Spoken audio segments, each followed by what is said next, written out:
Hi అండి, నమస్తే. ఇవాళ వేడిగా మటన్ ములక్కాయ కర్రీ, రైస్ కూడా ఇప్పుడే వండుకున్నాము. అసలు వేడి అన్నంలో ఇది కొద్దిగా సూప్ లాగా ఉంచానండి. మరీ దగ్గరికి ఎందుకు అనిపించింది, నోరు బాగోలేదు. నోరు బాగోనప్పుడు మసాలా చాలా తక్కువ వేసుకొని మటన్ కర్రీ ఇలా ములక్కాయ కాంబినేషన్లో చేసుకుంటే సూపర్ అంటే సూపర్. అసలు చెయ్యి కాలిపోతుంది. ఎంతసేపటికి కూర ఆరట్లేదండి. చూస్తున్నారా అసలు ఎంత పొగలు వచ్చేస్తుందో. టేస్ట్ అయితే సూపర్గా ఉంది. చాలా తక్కువ మసాలాలతో చేశాను. ఇది ఎలా చేసుకోవాలో చూసేద్దాం, వచ్చేయండి.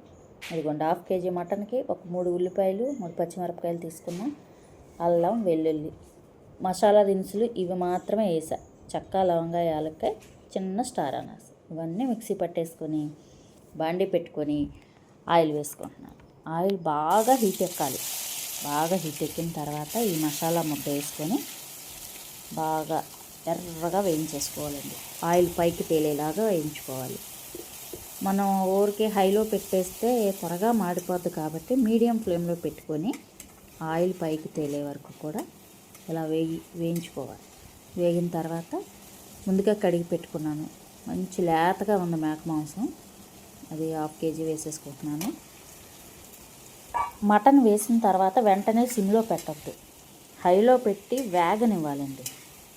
బాగా చాలాసేపు, ఒక 4-5 నిమిషాలు హైలో పెట్టి వేయించేసుకోవాలి. ఇప్పుడు ఇందులోనే కూరకు సరిపడా ఉప్పు వేసుకుంటున్నాను. ఇది కూడా కలుపుకొని ఒక 1/2 స్పూను పసుపు ఇది కూడా వేసి చక్కగా ఇప్పుడు మీడియం ఫ్లేమ్లోకి మార్చుకొని మూత పెట్టుకొని ఉడికించుకోవాలి. నేను మాంసం చాలా లేతగా ఉందని చెప్పి కుక్కర్లో వేయలేదండి.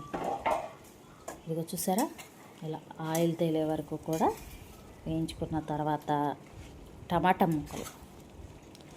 మటన్లో టమాటా ఎక్కువ ఉంటే బాగుంటుందండి. కొంతమంది బాగోదని చెప్తారు, కానీ కొద్దిగా టమాటా ఎక్కువ వేసుకుంటే భలే ఫ్లేవర్ వస్తుంది. ఇలా పండి వేసుకోవాలి. చూసారా, టమాటా కూడా ఆల్మోస్ట్ ఉడికిపోయింది.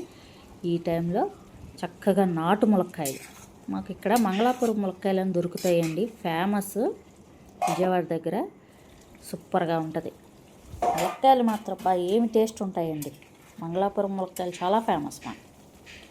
ఈ ములక్కాయలు కూడా ఉడికిపోయినాయి. ఇప్పుడు ఇందులో కారం వేసుకుంటున్నాను. మా కారం చాలా ఘాటు ఉంటుందండి, అందుకే కొద్దిగా వేసుకున్నాను.